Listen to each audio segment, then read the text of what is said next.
Hare Krishna everyone, welcome back to my channel. आज मैं आपके साथ में शेयर करने वाली हूँ जो कि एक चैनल्ड मैसेज है।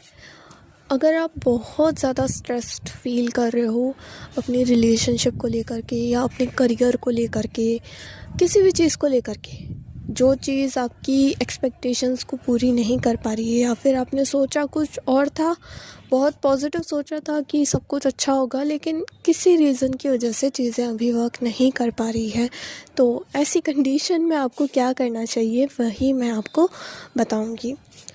तो फर्स्ट ऑफ ऑल, अगर रिलेशनशिप ख़राब चल रहा है या करियर में कुछ ग्रोथ नहीं हो रही या फिर कुछ भी ख़राब चल रहा है, आपने कुछ सोचा था अपनी लाइफ को लेकर के एंड वो चीज़ आपके साथ नहीं हुई, आपको वो चीज़ नहीं मिली, सबसे पहला क्वेश्चन मैं आपसे पूछना चाहती हूँ कि आपने क्या सोच के वो काम शुरू किया था। अगर आप रिलेशनशिप में आए थे, क्या सोच के आए थे आप? अगर आपने अपने करियर में कुछ करने का सोचा था तो आपने क्या सोच के करना शुरू किया था, क्यों शुरू किया था? ऑब्वियसली बिकॉज तुम्हें खुशी महसूस हो रही थी, तुम्हें उस चीज़ में अपनी खुशी दिखाई दी, उस रिलेशनशिप में या फिर उस जॉब में या फिर उस बिज़नेस में तुम्हें अच्छा फील हुआ, उसके बारे में सोच करके तुम्हें अच्छा फील हुआ कि हाँ, we will marry one day, हम एक दूसरे से शादी करेंगे, हमारा रिलेशनशिप बहुत अच्छा चलेगा। तुमने उस पर्सन में अपनी फैमिली देखी होगी या फिर करियर के बारे में तुमने सोचा होगा कि आई विल बी सक्सेसफुल, है ना? यही सोचा होगा, यही सोच के हम किसी चीज़ में एफ़र्ट लगाते हैं और आपने भी यही सोचा होगा।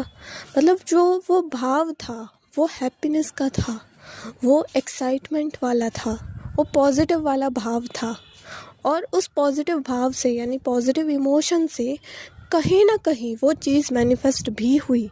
जैसे तुमने उस पर्सन के बारे में सोचा कि हाँ, हम रिलेशनशिप में आते हैं और फिर आप रिलेशनशिप में आए, आपका रिलेशनशिप कुछ समय तक अच्छा भी चला, लेकिन किसी रीज़न की वजह से या फिर यूनिवर्स ने एक तरीके से आपकी परीक्षा ली कि तुम सच में इस चीज़ को लेकर के सीरियसली हैप्पी हो या फिर ऊपर ऊपर का दिखावा है, ऊपर ऊपर की अटैचमेंट है और उसमें आके तुम फंस गए कि नहीं यार, दिस इज़ नॉट वर्किंग, अब मैं क्या करूँ, कैसे करूँ। या फिर सेम चीज़ यही करियर के लिए भी, तुमने पहले पॉजिटिव सोचा कि हाँ, शुरू करते हैं, एग्ज़ाम की तैयारी करते हैं, एफ़र्ट लगाते हैं, तुम पॉजिटिव सोच रहे थे और उसी पॉजिटिविटी की हेल्प से तुमने एफ़र्ट लगाए भी, तुमने पढ़ाई करना शुरू किया, जॉब की तैयारी करना शुरू किया, लेकिन जैसे ही एक नेगेटिव थॉट आया या फिर चीज़ें तुम्हारे अगेंस्ट हो गई, तुम्हारे फेवर में नहीं हुई, तो तुम नेगेटिव सोचने लग गए, तुम एंग्जाइटी में आ गए कि यार दिस इज़ नॉट वर्किंग, मुझे छोड़ देना है या क्या करना है, कुछ समझ नहीं आ रहा। ऐसा थोड़ी चलता है यार। अगर तुम नेगेटिव सोच रहे हो तो फिर और ज़्यादा नेगेटिविटी मैनिफेस्ट होगी। अगर तुम्हारे पॉजिटिव सोचने से अनजाने में ही वो चीज़ मैनिफेस्ट हो सकती है। मतलब अगर तुमने, देखो, ऐसे ही तो तुम रिलेशनशिप में आ नहीं गए थे ना, या फिर ऐसे ही तुमने उस करियर को चूज़ नहीं कर लिया था, पहले तुमने सोचा था, तुम्हारे मन में वो चीज़ आई थी, तभी जा कर के रियलिटी में आई ना। पहले वो तुम्हारे माइंड में थी, उसके बाद में वो रियल लाइफ में आई, राइट? तो सेम उसी तरीके से नेगेटिव थॉट भी पहले तुम्हारे माइंड में था और फिर वो रियलिटी में आया। तो उसी तरीके से अगर तुम्हें पॉजिटिव चीज़ें मैनिफेस्ट करनी है ना, तो पहले उसको माइंड में लेकर के आओ, अपने दिमाग में लेकर के आओ एंड रियलिटी में वो अपने आप ही आ जाएगी।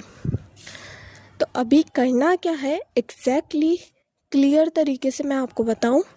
सारी एंग्जाइटी छोड़ो, सारी टेंशन छोड़ो और फिर से हैप्पी हो, फिर से वो वाला माइंड सेट लेकर के आओ जो आपने शुरू में लेकर के आए थे आप अपने मन में कि आई विल बी सक्सेसफुल या फिर we will have a very beautiful and happy family. Okay, वो वाला थॉट अपने माइंड में फिर से लेकर के आओ, फिर से एफर्ट लगाने शुरू करो। और ऐसा नहीं है पीछे भाग रहे हैं और कॉल पे कॉल, मैसेज पे मैसेज, ऐसा नहीं करते। अगर आप ऐसा करते हो ना, सामने वाला और ज़्यादा इरिटेट होता है और आपसे दूर भागने की कोशिश करता है। तो एक्शंस रिलेशनशिप में थोड़े से कम कर दो, बट मेंटली आप पॉजिटिव सोचो, खुद के साथ में अपना रिश्ता अच्छा बनाने की कोशिश करो, खुद से प्यार करो और अपने करियर पे ध्यान दो। और करियर वाले जो करियर को लेकर के नेगेटिव सोच रहे हैं, स्ट्रेस्ड फील कर रहे हैं ना, उन लोगों को सेम यही चीज़ है, पॉजिटिविटी लेकर के आओ। जो थॉट आपने अपने करियर को स्टार्ट करने से पहले या फिर अपने बिजनेस को स्टार्ट करने से पहले सोचा था ना कि आई विल बी सक्सेसफुल, इस काम में मुझे सक्सेस मिलेगी, यही सोच करके आपने शुरू किया था ना, वो सोच, वही थॉट अब फिर से लेकर के आओ, फिर से वही माइंडसेट लेकर के आओ एंड फिर से उठो, फिर से अपने काम पे लगो पूरी पॉजिटिविटी के साथ में। जब आप पॉजिटिव होकर के एफर्ट लगाओगे ना, आपको 110% रिज़ल्ट मिलेगा ही मिलेगा। ज़रूरत है तो बस कंसिस्टेंट रहने की। ऐसा नहीं है कि फिर से चीज़ें आपके फेवर में नहीं हुई तो आप फिर से नेगेटिव सोचने लगे, नहीं, इसको एक चैलेंज की तरह लो कि यूनिवर्स तुमको टेस्ट कर रहा है कि रियल में तुम उस चीज़ को लेकर के उतने ही पॉजिटिव हो या फिर वो बस एक अट्रैक्शन था या फिर वो बस एक अटैचमेंट है। सच में तुम्हें उस चीज़ से प्यार है, सच में तुम उतने पैशनेट हो या फिर थोड़ी देर के लिए तुम्हें वो चीज़ अच्छी लग रही थी। ओके, तो चैलेंज की तरह लो इन अ पॉजिटिव वे कि नहीं, मैं सच में उस चीज़ से प्यार करता हूँ, वो चीज़ सच में मेरे लिए बनी है और मैं हर समय पॉजिटिव रह करके अपने रिश्ते पर या फिर अपने करियर पे काम करूँगी या करूँगा।